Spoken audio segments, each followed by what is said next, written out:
Good morning and welcome in to day 135 of the Pivot Year Devotional by Brianna Wiest. And today we are talking about the soft return. And I want to read you part of the devotion today. It's so good. It says, "You will laugh again. You will be in the moment again. You will love again. You will find yourself again. You will get into a routine again. You will believe in something bigger than yourself again. You will return because you're not going backwards but softening inwards. You are bringing into expression the person who has always lived inside. You have not lost the hope within you, for it is the home that will always be your final destination, your ultimate truth realized." And that is so good this morning, folks. The hermit poet is living again. He's feeling again. He's softening, and I'm coming back to who the true human hermit poet was when I was little, but it had all been covered up by grief and trauma. And the Pivot Year Devotion has changed my life. It's revolutionized my life. And so today we are talking about the soft return. And this is the poem that I reframed from that message right there. It's called The Soft Return. And it says, "The joy you thought was buried in the snow is waiting for the turning of the leaf. The steady pulse that you used to know is beating still beneath the weight of grief. You aren't retreating to a younger day or trying to undo the things you've seen, but softening the stones along the way to find the quiet garden in between. The home inside is where you've always been." And so that is the poem that I got from the devotion that I just read to you. And so we are talking about the soft return. We're talking about coming back to who we were. And that is what we want. We want the true self. We don't want a fake self. We want the real self, the self that is not traumatized, the self that is not abused and bullied and sexually assaulted. We want a healed up self. That's what we're shooting for this year.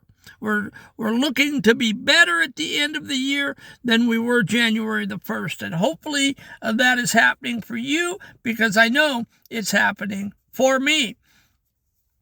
So when you are in the thick of the night or in the middle of a trauma preceding season, the word again feels like a lie. It feels like joy, laughter, and routine belong to a version of you that died a long time ago. I know that to be the fact. But day 135 is a rhythmic guarantee. Just as the seasons are fixed, the human spirit is designed for recovery. You will not just survive the darkness. You will eventually find yourself laughing in the light of a new day. This isn't wishful thinking. It is the natural result of staying on the path.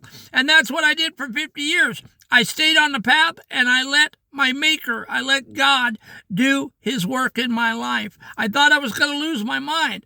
In 2010, I wanted to kill myself in a motel room in Marietta, Georgia, in 2010. I've seen it all. I've been there, and I've experienced it all. And I'm telling you, folks, if I can make it out alive, in my mind intact, not drugged up, not alcoholed up, and laughing and feeling good every day, I jumped out of bed again this morning to come meet with you, and I'm excited. God opened my eyes. It's Friday. It's a beautiful sunny day on my property. The weekend is upon us, and it's going to be a good weekend. But you've got to believe it. And you've got to stay the course until you see it in your life. But it will happen. Just like summer, winter, fall, and spring come. Your happiness will come back. When, I don't know. And how long it takes, I don't know. For me, it took 50 years. And I'm so glad that, knock on wood, hopefully it's over and I don't have to go through that much pain any longer.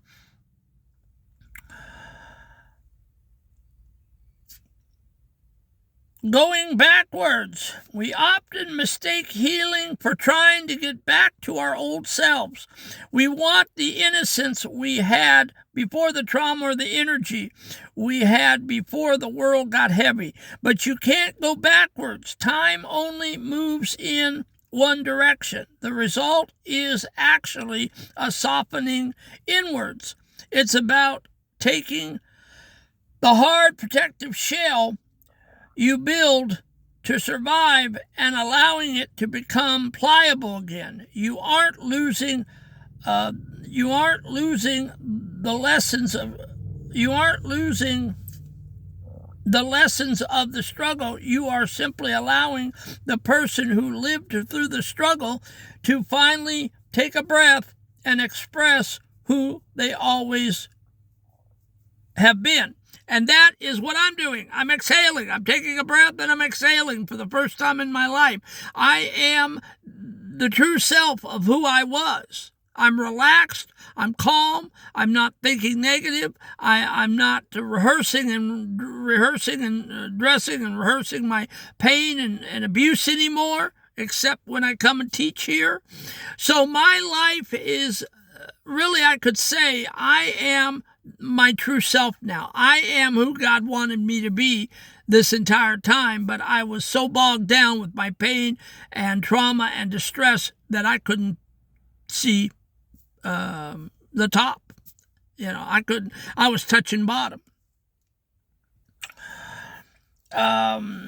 We spend so much time looking for a destination, a better job, a bigger platform, a final healing. But the teaching here is that home isn't the place you arrive at. It's the hope that has lived inside you since I was baby Bruce. And that was my name before I got adopted. The nurses had to name me something for the first 3 weeks. When my mom gave me up, they called me baby Bruce before they called me Jeff.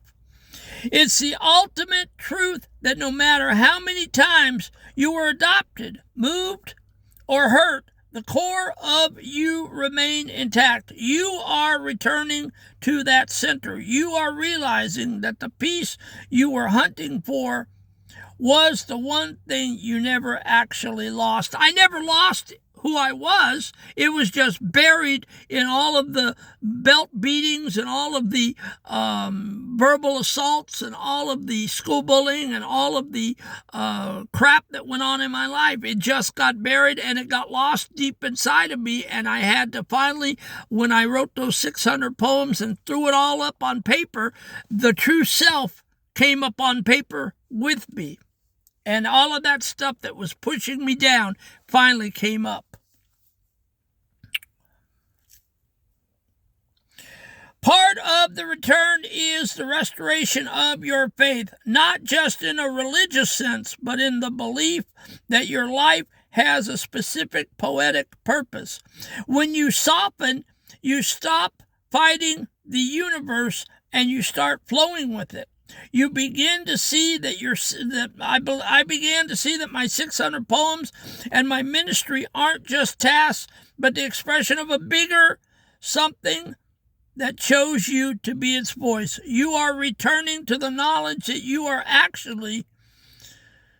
exactly where you need to be.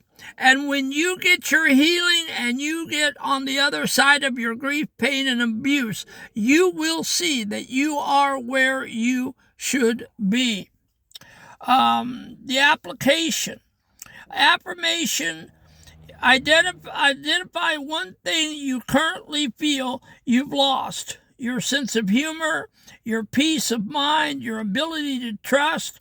Look in the mirror and say, I will trust, laugh, rest again. It is not behind me. It is waiting for me to soften. Okay, so it's not behind you. It is with you. You just have to get your grief behind you. And that's what we're trying to do with these devotions and with the applications and with you doing the homework. The softening practice. Notice where you are hard today. Is it in your posture? Is it how you respond to a guest? Is it the way you judge your own past? Physically drop your shoulders, unclench your jaw, and consciously choose a soft response to one difficult moment. This is how you return to yourself. The home identification. Spend 5 minutes in silence. Don't write, don't plan, just feel the steady beat of your own heart. Acknowledge that this internal space, this quiet, persistent life, is your final destination. You are already home.